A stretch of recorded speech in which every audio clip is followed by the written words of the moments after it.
Located in northern Laos, Luang Prabang province is situated more than 300 kilometers from the Laotian capital, Vientiane. Formerly, a journey between these 2 points would consume up to 7 hours by car.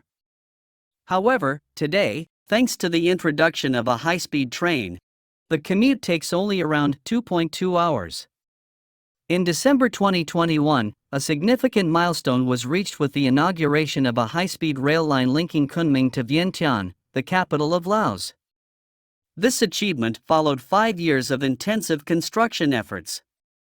The project forms a crucial part of China's Belt and Road Initiative and carries a price tag of $5.9 billion, equivalent to almost a third of Laos's annual GDP prior to the pandemic.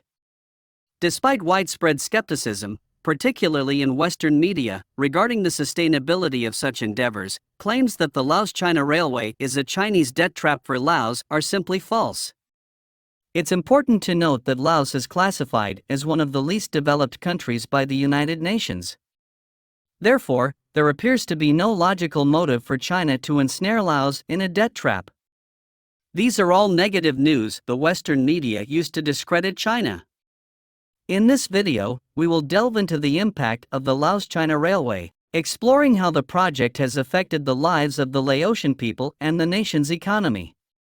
If you're interested in gaining insights into the developments in Asia, you've come to the right place. Before you continue watching, please ensure you subscribe to this channel to stay updated with more captivating videos on the evolving landscape of Asia. America bombs while China builds. Here's a tragic reality. Laos holds the dubious distinction of being the most heavily bombed country in the world. Despite its status as a neutral and peaceful nation, Laos endured the release of over 2 million tons of bombs, surpassing the combined total dropped during World War II. This devastating onslaught unfolded during the Cold War era when tensions between the United States and the Soviet Union were high, during the backdrop of the Vietnam War. The majority of the American public remained oblivious to the conflict in Laos, as it was a covert operation executed by the CIA aimed at disrupting communist supply routes along the Ho Chi Minh Trail leading to Vietnam. Presidents John F. Kennedy, Lyndon B. Johnson, and Richard Nixon all sanctioned the escalation of air support for guerrilla fighters, but not publicly.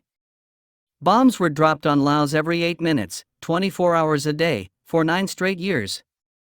By the year 1975, the toll of this relentless bombing campaign had exacted a devastating cost. 1/10 of Laos' population, comprising 200,000 civilians and military personnel, lay dead, while twice as many were wounded.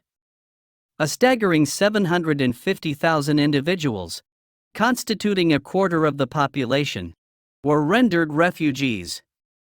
Even today, the legacy of unexploded U.S. ordnance continues to inflict suffering. An estimated 80 million unexploded bombs and cluster munitions continue to endanger and claim the lives of Laotian men, women, and children. In 2016, President Barack Obama made history by becoming the first sitting U.S. president to visit Laos. During his visit, he pledged an additional $90 million in aid for the removal of unexploded bombs. However, he did not issue an apology, asserting that, whatever the cause, whatever our intentions, war inflicts a terrible toll. The people here, I think, are deeply interested in engaging with Americans, despite the really challenging history. During the Vietnam War, we bombed Laos more than probably any square inch of earth anywhere, and yet, in stark contrast, neighboring China has collaborated closely with the Laotian government to construct the impressive China-Laos Railway. Laos, a landlocked nation, shares borders with China and Myanmar to the north, Vietnam to the east, Cambodia to the south, and Thailand, with the Mekong River to the west. This transformative railway links Kunming in southwest China's Yunnan province with the Laotian capital, Vientiane, spanning a total length of 1,035 kilometers. It stands as a noteworthy exemplar of high-quality collaboration under the Belt and Road Initiative. As of September 2022, the China-Laos Railway had facilitated an impressive 6.71 million passenger journeys. Furthermore, it has revolutionized the transport of goods, bolstering the regional economy and trade dynamics, with a remarkable 7.17 million tons of cargo transported. The China-Laos Railway has played a pivotal role in enhancing the logistics infrastructure and facilitating the movement of people throughout Laos, thus bringing to fruition Laos' strategic goal of transitioning from a landlocked country to a land-linked nation. The China-Laos Railway, a year of operation and its impact. In the wake of the implementation of the Regional Comprehensive Economic Partnership, or RCEP, the China-Laos Railway has emerged as a vital transportation lifeline to meet the surging market demands, particularly in fostering connectivity between China and its ASEAN counterparts. During its inaugural year, the railway accomplished significant milestones, carrying a remarkable 11.2 million tons of cargo and facilitating the journeys of 8.5 million passengers. The diversity of cargo transported expanded considerably, evolving from approximately 10 types of goods during the initial phase of operations to encompass over 1,200 categories, including electronics, photovoltaic products, and perishable goods like cold chain fruits. The cumulative cross-border cargo volume surpassed 1.9 million tons, extending its reach to numerous countries and regions, including Thailand along the Belt and Road Initiative (BRI) route. Prominent Chinese experts underscored that the railway's first full year of operation, both in terms of scale and depth of cooperation, has vividly demonstrated its economic significance. Not only has it transformed Laos into a pivotal land-linked hub, but it has also proven to be of immense value to neighboring nations. Laos recorded substantial increases in the production of iron ore, cassava flour, and rubber, with figures soaring by 1.8 million tons, 2 million tons, and 1 million tons, respectively, compared to the previous year. Additionally, 23 new affiliated enterprises have been established. From January to October in 2022, the export trade volume at the Botan border gate, where the railroads of China and Laos converge, reached $1.024 billion, 1.8 times that of 2021.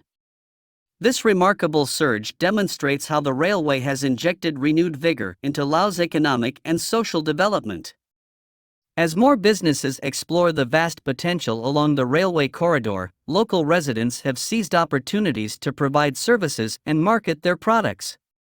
Beyond the tangible economic benefits, the construction and operation of the railway have invigorated the local tourism sector.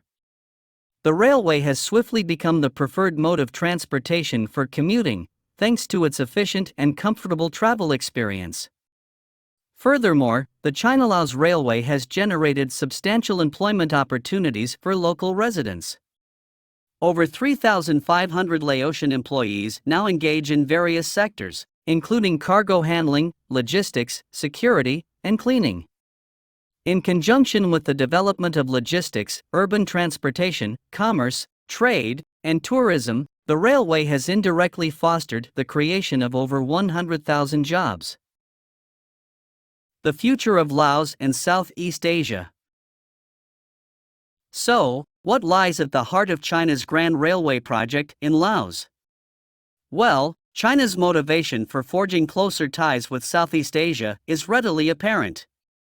The escalating labor costs within its own borders have prompted a strategic shift, urging the relocation of low-complexity manufacturing operations to more cost-effective neighboring regions. In 2019, Vietnam emerged as China's fourth-largest trading partner for intermediate goods, occupying a pivotal position between the United States and India. This marked a significant ascent from its 15th place ranking a mere decade ago. Concurrently, China's intermediate goods trade with Cambodia and Laos has experienced meteoric growth, multiplying 9 and 11-fold, respectively, within the same timeframe. To sustain its economic expansion, China recognizes the imperative of transitioning from a nation reliant on low-cost labor to a highly developed entity characterized by advanced technological infrastructure and a diversified industrial and service sector. This shift in focus underscores Beijing's proactive outreach to Laos through the railway project. Similarly, Indonesia has entered into a partnership with China to construct the first high-speed rail system in Southeast Asia, the Jakarta-Bandung High-Speed Rail. This rail network is poised to soon commence commercial operations. While some express skepticism about the substantial costs associated with building such a technologically advanced infrastructure, it is undeniable that the high-speed rail connecting Jakarta and Bandung will ignite a surge in economic activities. Furthermore, it is worth noting that China has committed to transferring technology to Indonesia.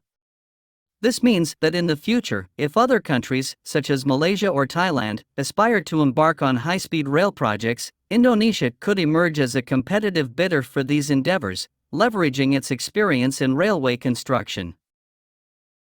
Infrastructure plays a vital role in stimulating the economic growth of a region, and the China-Laos Railway is positioned to bring about a transformative effect on the Laotian economy.